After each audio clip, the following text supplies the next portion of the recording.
Bonjour, donc voici la vidéo sur l'inégalité de Bernoulli. C'est une démonstration ici qui est exigible au bac parce qu'elle sert à démontrer une deuxième propriété elle aussi exigible, c'est démontrer que la suite q puissance n avec q plus grand strictement que 1, démontrer que cette suite a pour limite plus l'infini. Donc là dans cette vidéo on va se contenter de l'inégalité de Bernoulli.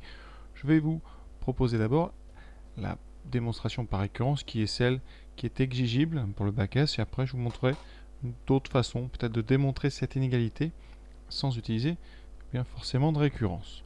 Donc la démonstration, comme toutes les récurrences, on va commencer évidemment par l'initialisation et ensuite on fera l'hérédité. Alors, avant de commencer, on va bien regarder les variables.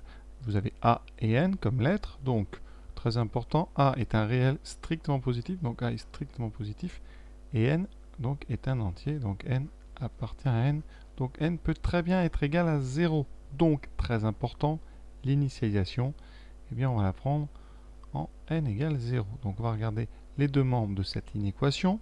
À gauche, on a 1 plus A puissance 0. Comme A est strictement positif, 1 plus A est strictement positif. Donc, c'est non nul. Donc, la puissance 0, elle vaudra 1. Et de l'autre côté, 1 plus NA va tout simplement valoir 1 plus 0 fois A, donc vaut 1. Et on a bien 1 supérieur ou égal à 1, donc c'est vrai au rang n égale 0. Donc vrai au rang 0. Maintenant, l'hérédité classique, la phrase habituelle, on va supposer que la propriété est vraie pour un certain cas entier naturel. Donc, on suppose que la propriété est vraie pour un certain cas appartenant à n. Pour un certain cas appartenant à n. Ça veut dire donc, ça c'est notre hypothèse que j'appelle hypothèse de récurrence. On suppose que 1 plus a puissance k est plus grand que 1 plus k fois a. Voilà. Très important, le but. Qu'est-ce qu'on veut montrer? On veut montrer que c'est vrai au rang suivant, c'est-à-dire pour k plus 1. Donc le but, c'est de montrer que 1 plus a à la puissance k plus 1, c'est supérieur ou égal à 1 plus k plus 1 que multiplie a. La démonstration, elle n'est pas très compliquée à condition de partir du bon endroit. On va partir de l'hypothèse de récurrence. Voilà, c'est-à-dire 1 plus a puissance k plus grand que 1 plus k fois. Et on va tout simplement multiplier par 1 plus a.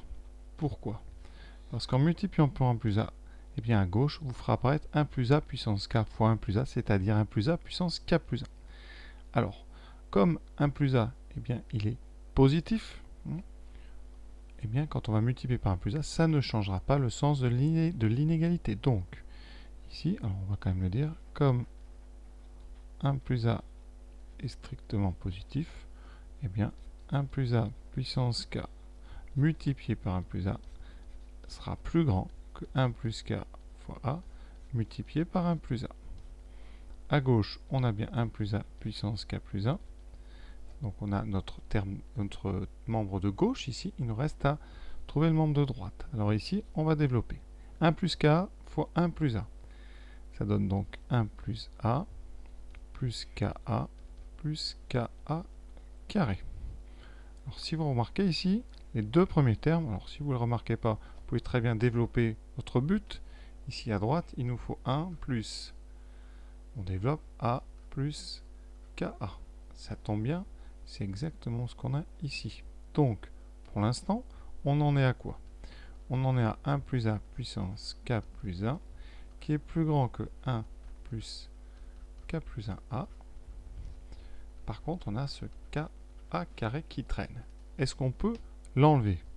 Autrement dit, est-ce qu'on peut passer à la ligne suivante en disant ici 1 plus a, ou en mettant donc 1 plus a puissance k plus 1 plus grand que 1 plus k plus 1? Est-ce qu'on peut se contenter tout simplement de faire ça? Et est-ce qu'on peut faire disparaître ce k carré? Eh bien la réponse c'est oui. Pourquoi? Tout simplement parce que k est un nombre positif ou nul, a carré est strictement positif, donc ce nombre ici k carré, il est supérieur ou égal à 0. Et donc, forcément, 1 plus k plus 1 plus k carré est supérieur ou égal à 1 plus k plus 1 fois. Et voilà pourquoi, eh bien, on est arrivé ici, vous voyez, sur notre but. Et donc, l'hérédité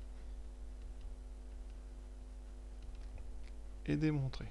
Et par là même, on vient de démontrer par récurrence l'inégalité de Bernoulli. Donc ça, c'est la démonstration qui est au programme de terminale. Alors, il existe évidemment d'autres démonstrations. Je vais vous en proposer une ou deux. Donc, la première que je vous propose, c'est utiliser les variations des fonctions. Alors, la démonstration que je vous propose, c'est d'abord une étude de fonction. Donc, la fonction, évidemment, il m'en faut une. Donc, je vais tout mettre à gauche et on va montrer que 1 plus a puissance n moins na moins 1 est supérieur ou égal à 0. Donc, la fonction que je vais étudier, c'est les fonctions d'expression f de x égale à 1 plus x puissance n moins nx moins 1. Évidemment, j'ai préféré la variable x parce qu'on est plus habitué à faire les calculs avec x, mais ça reviendra au même en conservant a. Alors, x, il appartient à quoi? Donc, ma fonction, ici f, son domaine de définition, ici x, et c'est a, donc c'est strictement positif. Donc, on est sur 0 plus l'infini, et ensuite, n, c'est un entier, donc n, il est supérieur ou égal à 0, il appartient à n. Alors, pour faire une étude de fonction, on va essayer de dériver. Alors d'abord, on va se débarrasser des cas un petit peu embêtants, c'est-à-dire d'abord n égale 0. Est-ce que la propriété est vraie pour n égale 0? Alors, on l'a déjà vu avec la récurrence, mais on va rapidement. Pour n égale 0, ça donne 1 plus a puissance 0 qui vaut 1, supérieur ou égal à 1 plus 0. Donc on a bien ici 1 supérieur ou égal à 1, c'est bon. Ensuite, pour n égale 1, à gauche, on a 1 plus a puissance 1, donc 1 plus a, et c'est bien supérieur à 1 plus a, c'est même égal. Voilà. Donc maintenant, on va s'attarder sur les cas n. Maintenant, n est supérieur ou égal à 2. Alors pourquoi je prends n est supérieur ou égal à 2? Parce que je vais avoir besoin de la formule qui permet de dériver u puissance n. Alors u puissance n, en dérivant, vous devez connaître la dérivée de un, c'est n u prime un moins 1. C'est-à-dire qu'on retrouve devant la puissance, ensuite u prime et un moins 1. Ici, u de x, c'est 1 plus, ici, x. Donc, si on dérive f, qui est tout à fait dérivable, c'est un polynôme, on aura quoi? Donc, n fois la dérivée de 1 plus x, donc n fois 1, fois 1 plus x puissance n moins 1, moins la dérivée de nx, donc là, ça fait moins n est constant, et moins 1 qui est disparu. Ici, vous voyez, il y a un n, on va factoriser par n. On a n fois 1 plus x puissance n moins 1, moins 1. Et on va faire une étude de signe de cette dérivée. Étude de signe qui n'est pas si difficile que ça, parce que x, il est strictement positif. Donc, 1 plus x, il est strictement plus grand que 1. Et donc, à la puissance, eh bien, n moins 1, quand on met un nombre plus grand que 1, ça va rester plus grand que 1. Et quand vous mettez ce 1 à gauche par soustraction, ça veut dire qu'un plus x puissance n moins 1 est strictement positif. Donc ici, f' de x, eh bien, sur r plus étoile, donc f' de x est strictement positif. Qu'est-ce que ça veut dire?